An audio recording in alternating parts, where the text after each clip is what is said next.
علامہ اقبال کا ایک بہترین شعر ہے. جب میں پہلی مرتبہ علی گڑھ گیا تھا تو علی گڑھ میں جامعہ اردو علی گڑھ ہے. جامعہ اردو علی گڑھ میں نے وہاں کی ایک دیوار پہ ان کا شعر لکھا ہوا دیکھا. وہ بہت عکاشی اور نقاشی کے ساتھ لکھا ہوا تھا. آج کی ڈیٹ میں ہے وہ یا نہیں ہے مجھے نہیں پتا, لیکن وہ جو جگہ تھی وہ بہت امپورٹنٹ لگی. پہاڑوں کا جھرنا بنا ہوا تھا, کھجور کے کئی درخت تھے اور اس کی ٹہنیاں لٹکی جیسے دکھ رہے تھے. ایسا ماحول بنا سا دکھ رہا تھا کہ جیسے آندھی آئی ہو اور آندھیوں کی وجہ سے پیڑ جھکنے کے کگار پہ ہو, یا یوں کہے کہ جیسے پانی کا تھپیڑا سمندر میں آتا ہے جسے ذوق در ذوق بولتے ہیں یا جسے ہارٹ بولتے ہیں. تو اس طرح سے کہ ایک تیز آندھی آئی اور پیڑ جھک گئے ہیں اور پہاڑوں کی طرف ان پیڑوں کا رخ ہو گیا ہے. اور اسی پہ ایک شاہین پرندہ جسے اقبال چیل وغیرہ کا شکل دیتے ہیں, ایگل کی بات کہتے ہیں. حالانکہ ڈاکٹر اقبال صاحب کا ایک تکیہ کلام ہے, اپنی بات کو اونچائی سے پرواز دینے کے لیے شاہین کہتے ہیں. تو انہوں نے ایک علامہ اقبال کا ہی ایک شعر وہاں پہ لکھا ہوا تھا کہ تم دیے بادے مخالف سے نہ گھبرا اے عقاب. تم دیے بادے مخالف سے نہ گھبرا اے عقاب, یہ جو چلتی ہے تجھے اونچا اڑانے کے لیے. اس شعر کا مطلب سمجھنے کے لیے اس کے آس پاس سسٹم کو اور سیٹ اپ کو سمجھنا پڑے گا کہ آندھی آئی ہوئی ہے, تیز سیلاب ہے, بارش کا موسم ہے, اور ایسی استھتی میں جو شاہین پرندہ ہے وہ اس پہ آرام کی نیت سے بیٹھنے کی کوشش کر رہا ہے, جبکہ وہ پیڑ جو ہے خود ہواؤں کے ادھر ادھر میں پلٹ رہے ہیں اور وہ بیٹھنے کا اس پہ اسپیس نہیں مل پا رہا. تو اقبال صاحب کے یہ شعر کہنے کا مطلب یہ تھا کہ اگر ایسی بھی وپریت پرستھتیاں ہوں کہ پہاڑ آپ کا, شہر آپ کا, جگہ آپ کی, اور اگر آپ کو ملنے کا موقع نہ ملے تو اس کا مطلب یہ ہے کہ چاروں دشائیں آپ کے خلاف ہوں, سمے اور سمت آپ کے خلاف ہو, اور وقت کا حاکم آپ کے خلاف ہو. تو ایسی دشا میں بھی اقبال نے ایک زندگی جینے کا ایک شعر کہہ دیا کہ تم دیے بادے مخالف سے نہ گھبرا اے عقاب, یہ جو چلتی ہے تجھے اونچا اڑانے کے لیے. کہ اگر ساری پرستھتیاں آپ کے وپریت ہو گئی ہیں, اس کا مطلب یہ ہے کہ آپ کے لیے کوئی بلندی کا اور مقام ہے.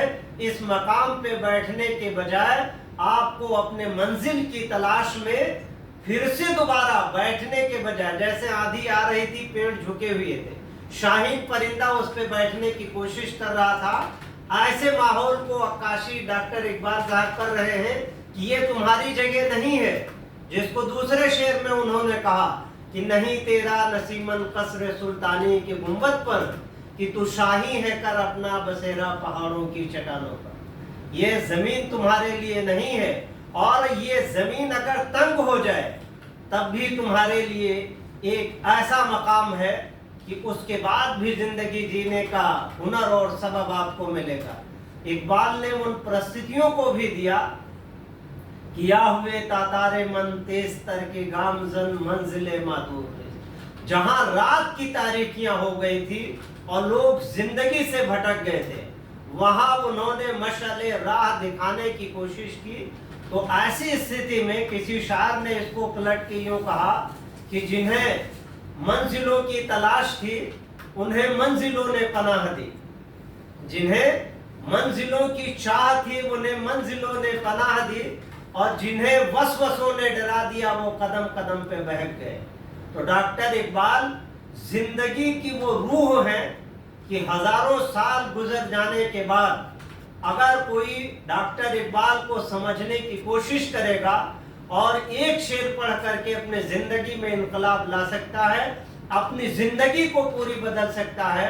حالانکہ اقبال صاحب کی زندگی آزادی اور اس کو ملک کے بٹوارے کو لے کر کے بڑی پر मुखालफत में गुजरी है, लेकिन जो उन्होंने आईने हिंद के बनने और बनाने में जो तराना कह दिया था, आज भी उसका कोई सानी नहीं।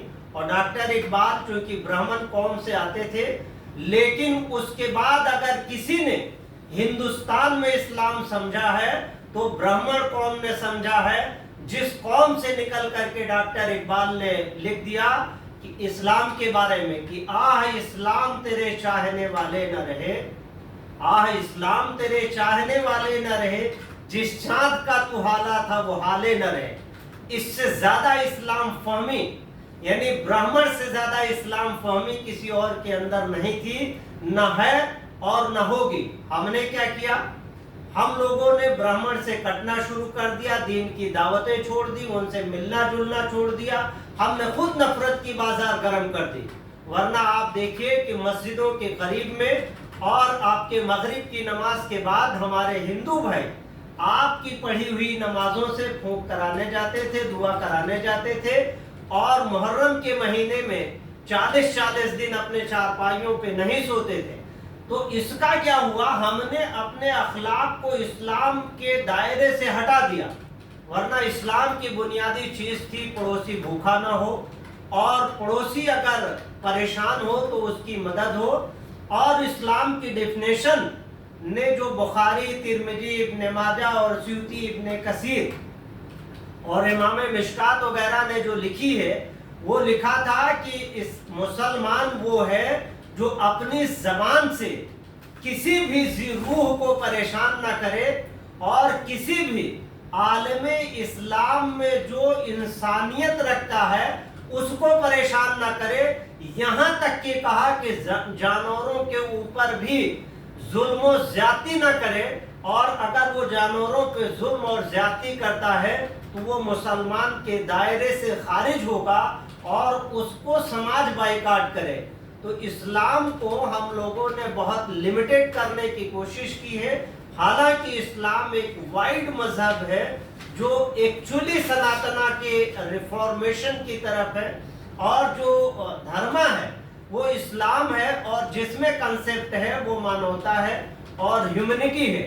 हर गिरती हुई चीज को उठाने का और उसको उरूज देने का नाम डॉक्टर इकबाल है।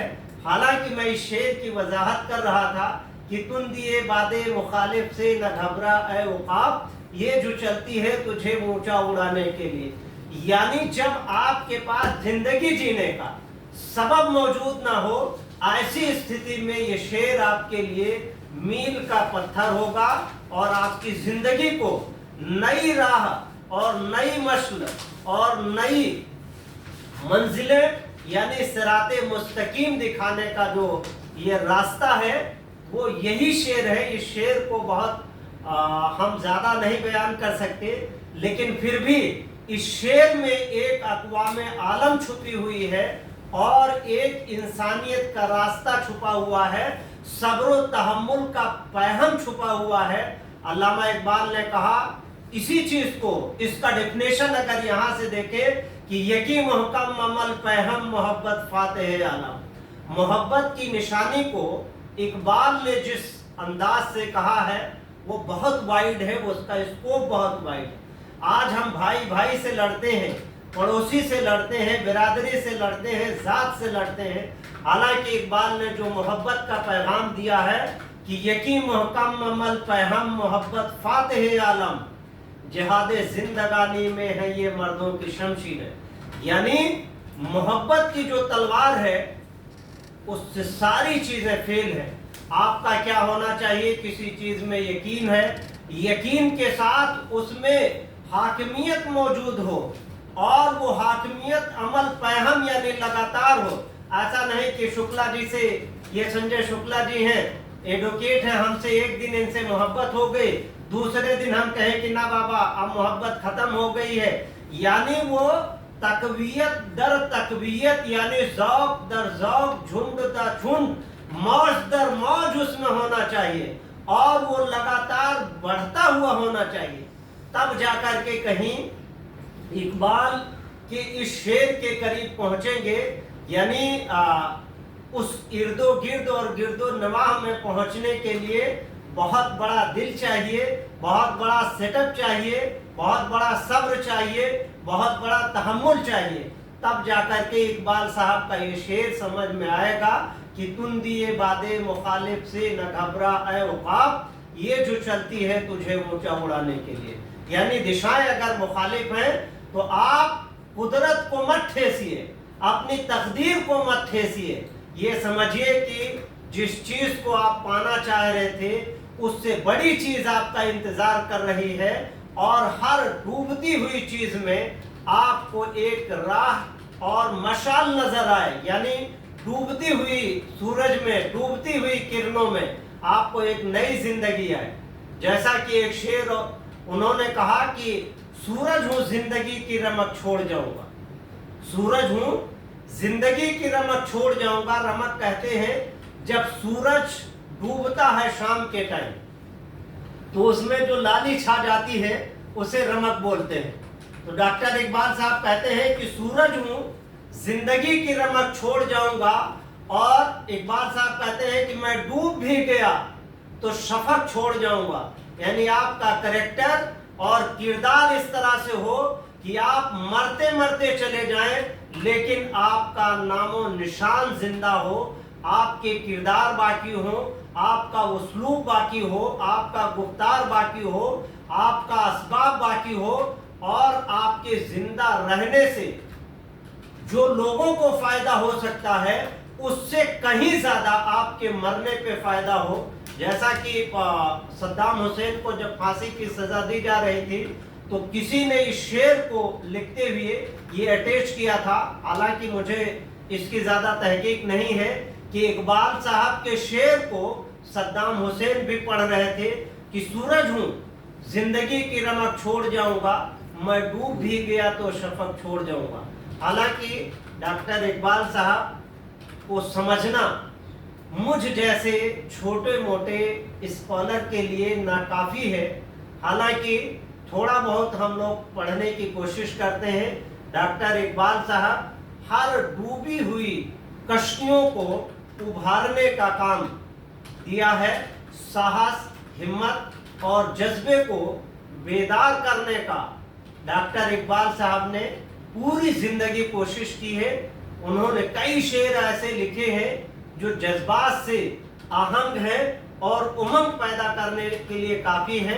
मैं नौजवान लोगों से ये अपील करूंगा बदर जी कि लोग डॉक्टर इकबाल साहब के कुल्लियात को पढ़ें, उनकी जिंदगी को समझें, उनके फलसफे को समझें। उम्मीद है कि आप डॉक्टर इकबाल साहब को पढ़ेंगे तो जिंदगी में एक नया बदलाव आएगा, सब्र आएगा, तहम्मुल आएगी, बहुत सी चीज आपको सीखने को मिलेगी। और जिस कम्युनिटी के व्यक्ति ने इतना बड़ा सरमाया इस्लाम को दिया है उनसे मोहब्बत करिए।